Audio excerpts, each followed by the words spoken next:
remains game at this point for Jose. He's still a legend. You know, he's still one of the all-time greats. I'm picking him to win this fight. And this is more of just like selfish reasons because I just want to see him win. I want to see him get that one more title shot. You know what I mean? Yep. Just to kind of reclaim that glory.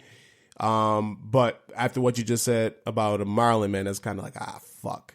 Yeah, this will be like a real test because if Jose can beat him, even if it goes to decision and he wins, they'll slingshot him right to Cejudo. But for that one, like I don't think he beats Cejudo. Cejudo's just big at 35 for some reason. Yeah. And then like Cejudo's wrestling, I think he'll just take Aldo out. Yeah. So it's like this is that, like you said, it's selfish, but yeah, I want to see you win, man. You better do it. Hopefully, man. We'll see. All right. Next fight. Women's Bantamweight Championship bout. Amanda Nunes. I have no idea how to pronounce this woman's name. Jermaine Durandamine. There it is. Shout out to Stopa. Amanda Nunes, I've said this several times on this podcast. She is a real life earthbender. And when she hits women, I feel it. Yeah. I feel that shit. She is a scary woman. Like if you see her in the streets, like any person that want to try Amanda Nunes, man, I pray for you. Cause she just hits hard, man. It's fucking dynamite in her fist. Yeah. The very first time I ever seen her fight was against who was in the UFC that just like that's not there no more. She went to WWE. What's her name? Ronda Rousey. Ronda Rousey. Yeah, that's the very first time I ever seen Amanda Nunes fight. And I just remember just her just bombing her. Boom, boom, boom. I'm like, oh my God. Like, what is going on right now? And then ever since then, anytime that she has a fight, I got to make sure I tune in. And she just been fucking running through everybody. Like knockouts. It's not close. Kind of like, I know she's 18-4, but when she came up, she had a few close losses. Like one was to Kat Zingano, which I thought was like, I thought Kat Zingano won that fight. This was, I think, quite a few years ago. Yeah. And then she started making the title run. And then ever since then, she's just been on a tear. Like she's not letting it go to decision. I'm going to finish you. At all, yo. And then, yeah, you line them up. Like, you could just go through all the names, man. She's beating, like, the top of the top. Like, she's beating everybody. Like, the last person who went to decision with her was Valentina. Oh, I did not know they fought. Mm-hmm. Wow. That was split decision. I'd love to see that fight again. Yeah, so Chris Cyborg, like, I was shocked by that Cyborg fight when she fought her. Like, I was like, oh shit, she just knocked her. And then Holly Holmes, she knocked out Holly Holmes with the head kick. That was another one. I was just once like when she fought Cyborg, I was like, I got a feeling she could knock her out. She's gonna shock the world. Yeah. Boom, it happened. And then like the Holly Holm, I was like, you know, Holly's got because she went the distance with Cyborg and she took Cyborg's best shots. Yeah. So I'm like, you know what? Maybe she's gonna hang in there. She'll be able to, you know, possibly grind out the decision, or at least if she lose a decision. Yeah. She's got the experience. And then she goes and gets kicked in the head. I was just like, oh, never mind. She's a different animal, yo. Yeah. How about Jermaine, though? Talk about her, because I really don't know much about her. Jermaine, I don't know much about her previous, like, I'll say her record before UFC.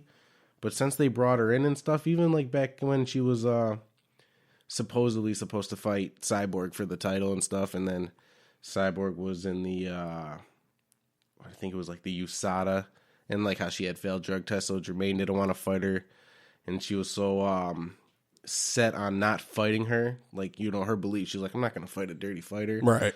That they put the UFC put the brakes on her. We didn't hear much from her, anything about her, but then she's like a dark horse of the division. She's been just winning, taking even whoever they give her, she's been beating. Okay. And she's a tough chick, man. She's another one. I think she would have been a good one against Cyborg. I would have liked to see that. Yeah. So it's like this one, I don't know. I believe they fought before. I think Amanda Nunes actually beat her once in a decision. No, she did. TKO. She lost by TKO. TKO. Yeah, she lost by TKO to Amanda Nunes. But since that was her last loss. Yep. Since then she's won 5 straight. Including Holly Holm and Raquel Pennington. Yeah, Aspen Ladd. So she had some really impressive fights, and she knocked out Aspen Ladd in 16 seconds. God yeah, damn. you know what's crazy is Aspen Ladd just fought Saturday, and the UFC's hyping her up. She's like, "Oh my gosh, look at this knockout!" So it's like you see that, and then watch them like start promoting this week a little bit more. Yeah, they'll put that knockout in. You know what I mean? Okay, I got you. Okay, so what's your thoughts on this one? Who are you picking? This one, I'm just gonna have to go with the champ on this one, Amanda. I'm not saying I don't like Jermaine as a fighter, because sometimes I think you watch her fight, I'm like, it's either she's gonna go and finish the girl, or it's gonna be like a decision where it's kind of like point fighting. Right. Nothing against it. You gotta do what you gotta do, but I like Amanda in this one. Yeah, I'm rolling with Amanda as well. She's one of those fighters that I'm not picking against until I see her lose. Yeah, you know, it's just like John Jones. I just can't pick against him until I actually physically see him actually lose. And I can't pick against her because she hasn't been taking damage. So it's not like who was like Robert Whittaker when he fought Israel Adesanya. Yeah. And I was just like, Whittaker went through a couple 2 battles with Romero. Wars, yo. Wars, fucking war. And then he had the stomach thing happen, and it's like he got better. And then I was like, but what happens when you go through those wars and you come back with someone whose precision is like Izzy? Those wars take something from fighters. Yeah. Like when you go through those type of battles, man, you are not the same person after that at all. It's like he came out and he got clipped and he was just getting tagged. And then, hey, same with Romero, too. He's not the same after he went 10 with Whittaker either, I don't think. That's a fact, man. Even in like Adesanya, I was glad to see how he was able to respond to Whittaker because he went through a war with Gastelum. Yeah, that was a fucking battle. That was probably the best middleweight fight I ever seen in my life. Yeah, that was a real burner because you're like, oh, he's got it. No, he doesn't. Oh, you know what I mean? Mm-hmm. It's like almost like Rocky. Seriously. Halfway through, like Gastelum starts coming back, and then Stylebender, the 5th round, turns it up. Yeah, he dominated him in that 5th round. Yeah, that was crazy. He pulled something out of the grave there. Oh my god! You seen before the fight, before that round started, he said he's prepared to die. Yeah, I was like, oh, that's hard. Like, imagine being a standing across somebody, you ready to fight them, and they telling you that they're ready to die. Right? Like, fuck. Shit, am I ready to die too? Right, word. I don't know about that. All right, yeah, I'm rolling with Amanda Nunes on that fight as well, and I'm going to say knockout. I'm going to say second, first round knockout. I'll take that. Yeah, first round knockout. All right, next, and that's by the way, that's a title fight.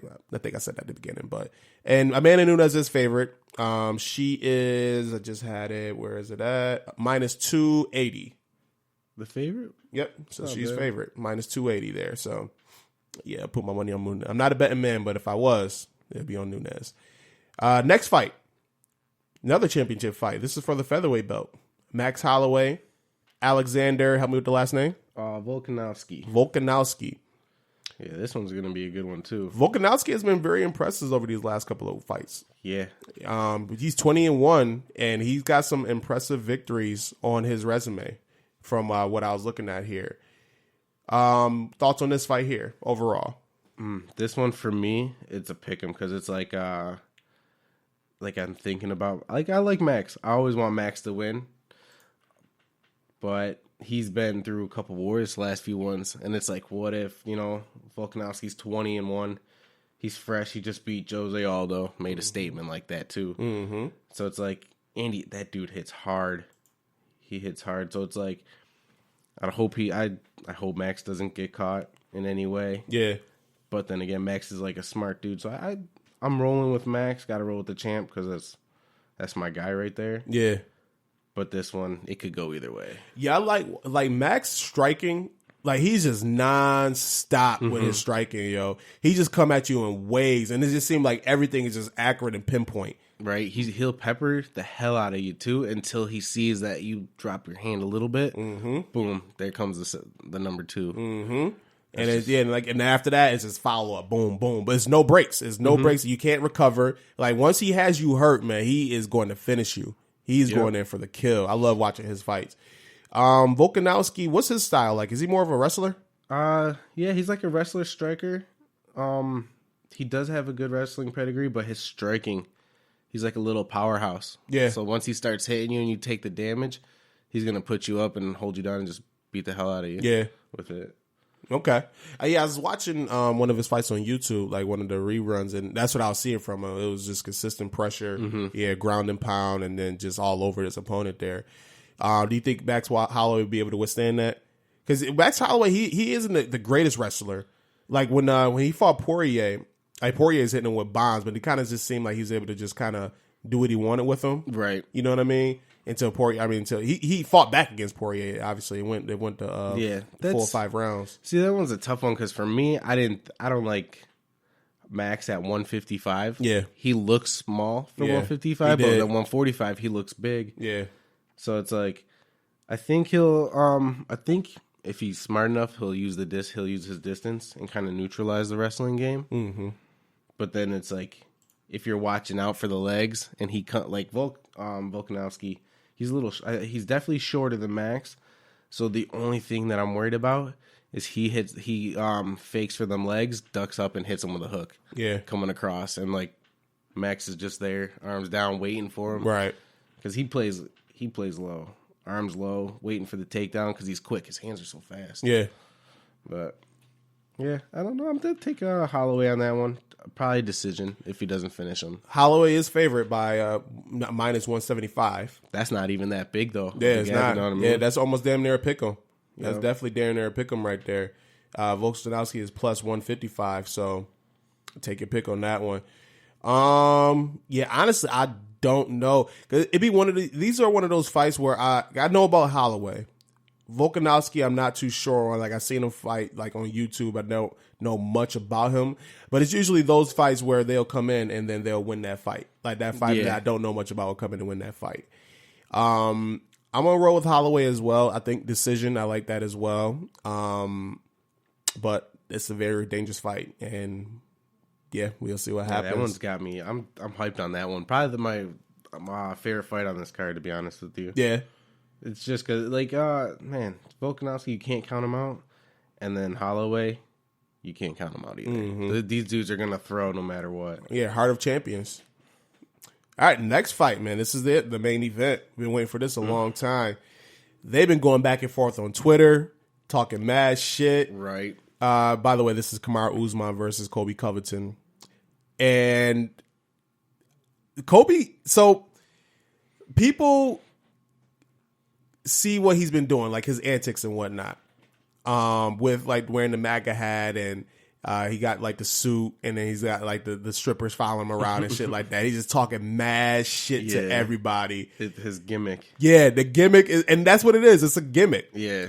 And like I was listening to Joe Rogan the other day, and he's just explaining, like, he's like, "Oh, this is a character. Like, this is not who Colby Covington is. Like, but this is what he had to do to kind of get in the position where he's at right now." Yeah. Which I respect it, man. Like, you got to go ahead and put in that performance. You got to entertain these people. Yeah. And he just became like the number one heel in UFC at this point. Oh, so fast too. So fast. You know, it's crazy. But you watch him in the octagon, the dude is just a fucking relentless animal in there, yo. He is. See, I'm kind of biased. But at this point, Colby, he's good. You can't deny him that. You know what I mean? The way he beat up on Lawler. But then again, to me, I like Lawler. I was like, I don't think Lawler fought the fight he should have fought. Yeah. You know what I mean? So Colby was kind of able to just utilize his skills, just keep him against the cage. If you got a brawler and you put him against the wall, he can't hit. He can't swing. He has no room. Mm-hmm. So, I'm not to cut you off. I'm sorry, but that's the thing about him is that it's just consistent, nonstop pressure. Like 5 straight rounds of consistent, nonstop pressure. Like, you know what I'm saying? Yeah. You seen the same thing against RDA. Yep. I just literally, it was just before you came over, I was just literally watching that fight over again. And it was just like he couldn't move him. Like, he couldn't get him off of him. And he just kept like putting him against the cage, and it just kept hitting him and getting him on the ground and hitting him. And then like RDA would get off a couple of shots here and there, but then he's back on the cage again. I'm like, what the fuck? And it was from 5 straight rounds. Like, the dude doesn't get tired. Yeah, it's like if he was boxing, he'd just put you in the corner and beat on you. Yes. Like a bag. Yes. I'm like, oh my God. But then on the other side of that, Kamaru Usman is literally the same way. Yep. Non-stop engine. Just doesn't stop, man. Like how do you get these? I'm very interested to see how this is going to go. Me too, because the way Kamaru fought Tyron he neutralized Tyron. Like I've never seen something like that. Completely dominated him. Even like back when Tyron came right to the UFC, I think it was from Strikeforce when they did the